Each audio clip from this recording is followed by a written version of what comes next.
Call my line if you're free tonight. Apple Eye, you're the one this time.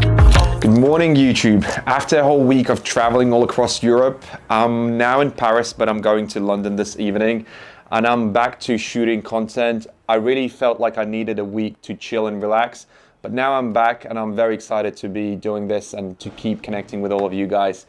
Just for those who don't know me, my name is Vlad and I run a London-based software studio called TGR, or the Green Republic, and we build a lot of cool tech. And I started doing these vlogs to just genuinely connect with all of you, talk about my life, the business, tech, startups, a lot of cool stuff, hopefully. So what we're going to experiment more with now is kind of come up with a sort of umbrella topic for these vlogs, for these videos.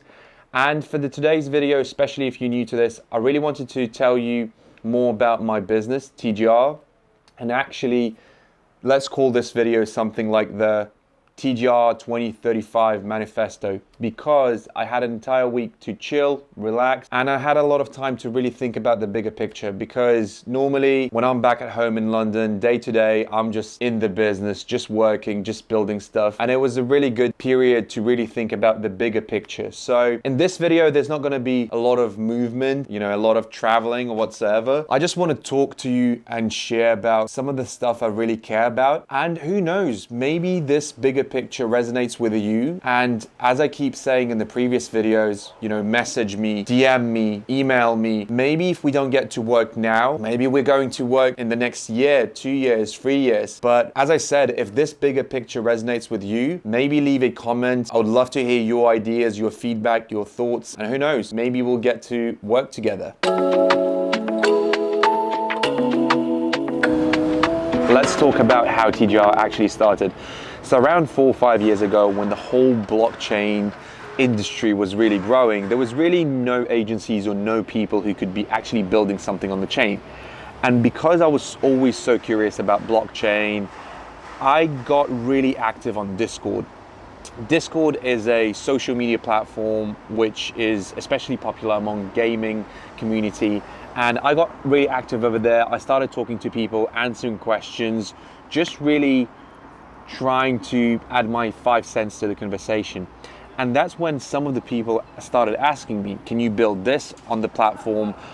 Can you integrate something on the blockchain? Blah, blah, blah, blah. So then we didn't even have a website at that point, to be very honest with you. And I remember the first order, 2 entrepreneurs from the UK called me and said, hey Vlad, can you start building this? And it was kind of like an NFT platform with an NFT launch, obviously. And I said, yeah, let's do it. Because I had the knowledge of the whole NFT angle. I didn't have the knowledge of the whole wallet component. But eventually I hired 2 developers to work with me on this NFT platform, NFT launch, and that was the, let's call it the semi-official launch of TGR. No website, nothing, just a Discord bio. That's pretty much it. The funny thing was though, because there was not that many people in London who were doing something in this area, those 2 entrepreneurs that were from the north, they said, are you really based in London? So there was a bit of skepticism. And I said, yeah, come down for coffee. And they literally came down for coffee to London. We had a great chat and then they left, and that's it. We kept working together since then. And that's why even on LinkedIn at some point I added this phrase and I said, if you're somewhere close by, let's meet for a coffee. Because I always genuinely think that a coffee or I don't know, wine or something is a great way just to have a honest conversation, a meaningful conversation. And those principles, I would say, still are pretty much part and the important sort of pillar of TGR. But anyways, let's go back to the whole blockchain story. So that was the first real order, the first real project. And since then, we really just, especially because the whole wave was going up with the whole blockchain, NFTs, crypto wallets, all that stuff. And we were just focusing on the blockchain stuff. And to be very honest with you, at that point, because all that was growing, I really thought that we would just remain as a purely blockchain / crypto agency. Because a lot of the projects need that foundation and there was no one to build it.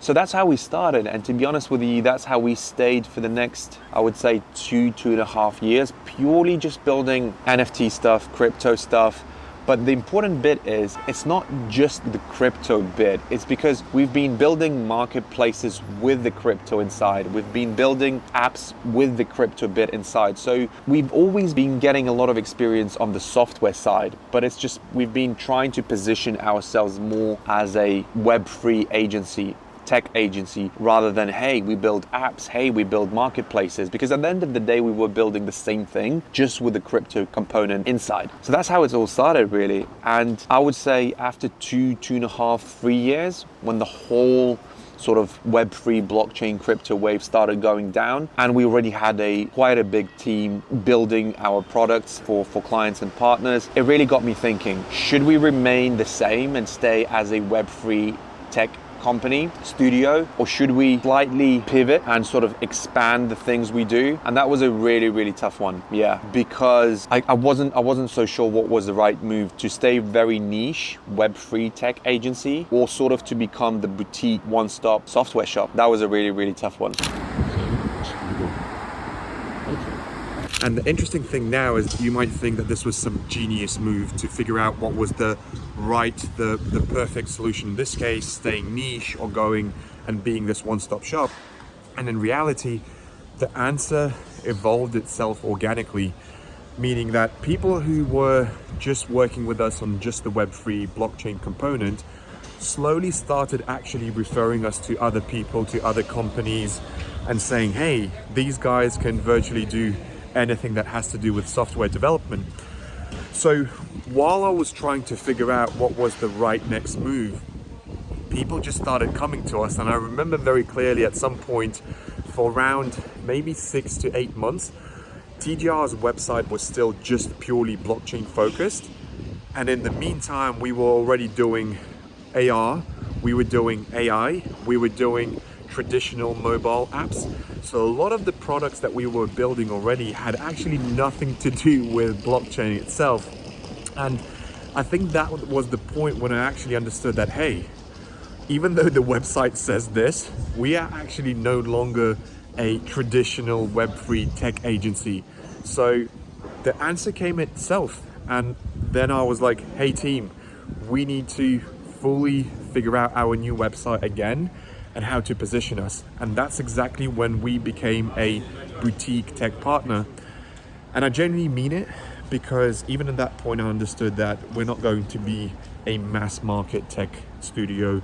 We're just going to work on a couple of decent size projects and build just a couple of products at the same time, not just taking every single thing that exists out there. And yeah, and I think that's organically our next chapter for the next, probably that was for the next sort of 3 years. So we started becoming this boutique one-stop shop and building a lot of cool products out there.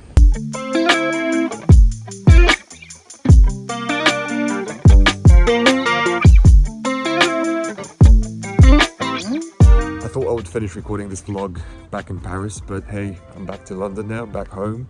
And actually it's even better, because to tell you more about what I see as sort of the next chapter for TGR, I actually needed a bit of time, even more, to travel and understand better, visualize what and how the next coming 5-10 years look. So I'll try to keep it short and simple as much as I can, but I can't guarantee. In general, I was thinking about the growth of software agencies, tech agencies over the last 5-10 years. And what's becoming pretty obvious is that there's already 5 to 10 very, very, very big players in the market, which are basically billion-dollar tech agencies that serve companies like Microsoft, Apple, Google, and all of the really, really big ones. And of course, the question becomes, okay, so where's the opportunity? Because as much as you want to chase just the sort of the idea, you have to understand where the money is. And what I really understand, especially after growing TGR for 3, 4, 5 years, is there's no way, even if we are super ambitious and we work really, really hard, we have to really realistically understand that there's no space for another big billion-dollar company that would serve just Microsoft and Google, because that market is already very much saturated. And of course, one could say you just have to work harder and get a bit of market share and win that market. But I would debate that strategically, it's not what's called a blue ocean. It's pretty much a red ocean, and we're just going to probably waste a lot of time trying to capture that market and probably not win, because as I said, I feel like there's no chance to become the second agency, which already there's like tens of them in the market. So I think that whole side is clear. So the next logical question becomes, okay, then what do you do growing an agency like TGR? Or I don't know, maybe any of you out there are thinking about launching one, or you're growing a similar kind of agency. The answer that resonates with me and what I think would work for me and TGR is basically continuing being this boutique style agency, this software product studio. And I genuinely, as ambitious as I am, I don't think it will become $1 billion company, TGR itself, the agency bit of it. But what I think is more interesting than just thinking about the agency itself is, I think what we will focus on over the next 5 to 10 years is actually more of the ecosystem element of the business rather than the agency bit itself. So to elaborate a bit on this, for example, in the past 2 years, TGR got 2 projects where we got equity in the product that we were building, meaning that yes, we're getting paid for the product that we're building, but also because we're reducing the cost of the build,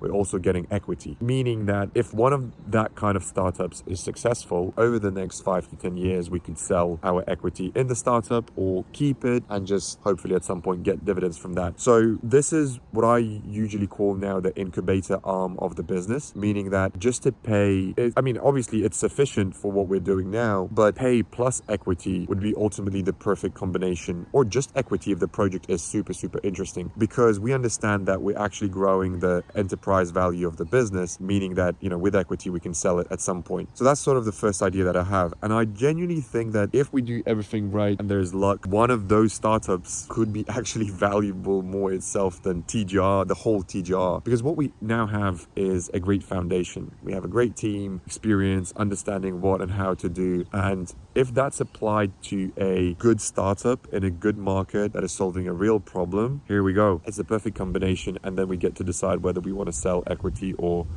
just keep it. So that's the first kind of like idea, if I were to really summarize it. And as I said, let's call it the product incubator. Now, the second whole idea is, let's talk about the whole, I guess if I were to summarize it, let's call it the community angle. By the community angle, you could talk about many things. Even this video, the whole sort of media angle, being more media driven, showing what we're doing, building a community of passionate people around it. And you could then, for example, ask me, okay, Vlad, so is this all just to monetize it in a form of some course? And straight away, the answer is no. So the way I see the whole community angle is, I don't have an exact answer yet. At this point, I honestly see this just as a genuine, first of all, way to connect with anyone who's passionate about similar things. That's number one. But then you could say, okay, Vlad, but you know, passion is passion, but like, where's the money? And the answer is actually simpler here than you might think. It's 2 things. It's of course people connect with us who want to do something together. That's number one. And the second thing is people who want to work for us at TGR, because every single day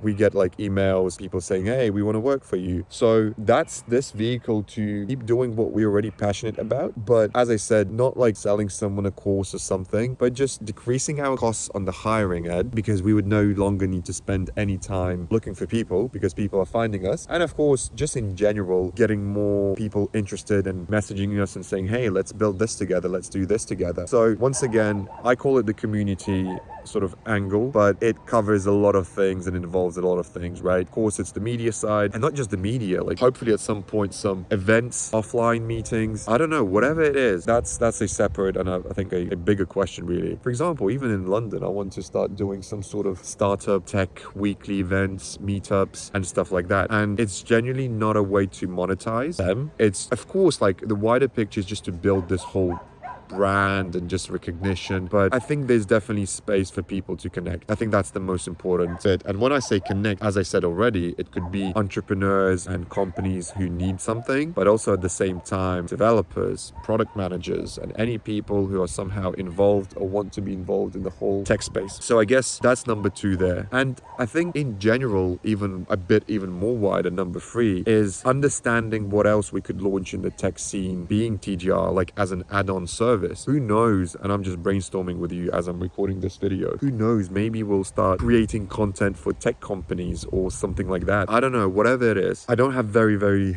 exact specific ideas here, but all I'm trying to say, I guess, is the future is really unknown and we just have to keep testing and keep experimenting with some of the things, because let's be honest, like the vision is there, as I explained. Hopefully I tried to stay very clear, but it's all about testing, really. I mean, going back to my third point, which I just said right now, like the bigger vision is, look, I was thinking it would be pretty cool launching like a clothing brand for specifically tech people and having, you know, sort of prints on the t-shirts, hoodies saying something like I build tech 24/7, stuff like that. Once again, whether something like that will work or no, that's a separate conversation and a different question. But going back to what I was saying at the beginning, what I understood for myself for many reasons, there's no way build just one gigantic service tech agency. And also I'm not sure if I will enjoy it as much. I would much more enjoy having TGR as a boutique company, having media, you know, podcast shows, and then a clothing brand, cool hoodies, t-shirts and stuff like that. And there we go. We have an entire ecosystem around the entire tech space with different services within it. And to be frank, even if this becomes a 10, 20, 30, 40, 50, whatever $1 million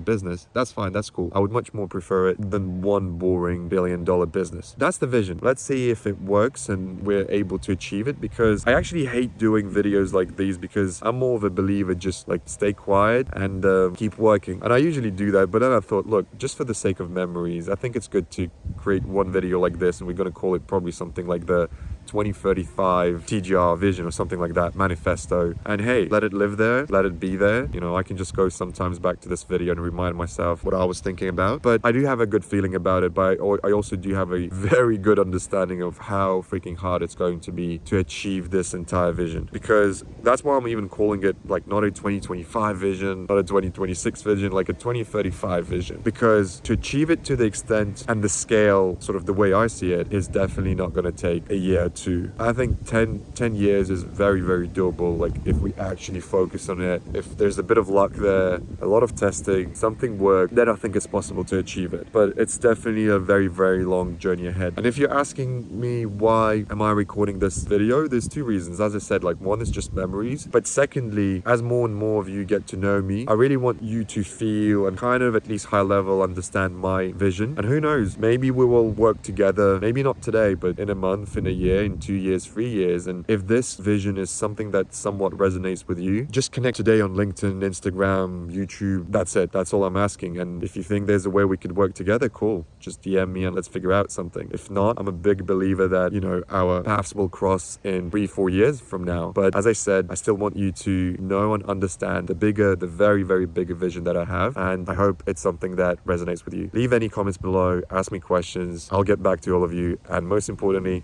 have a great day, guys.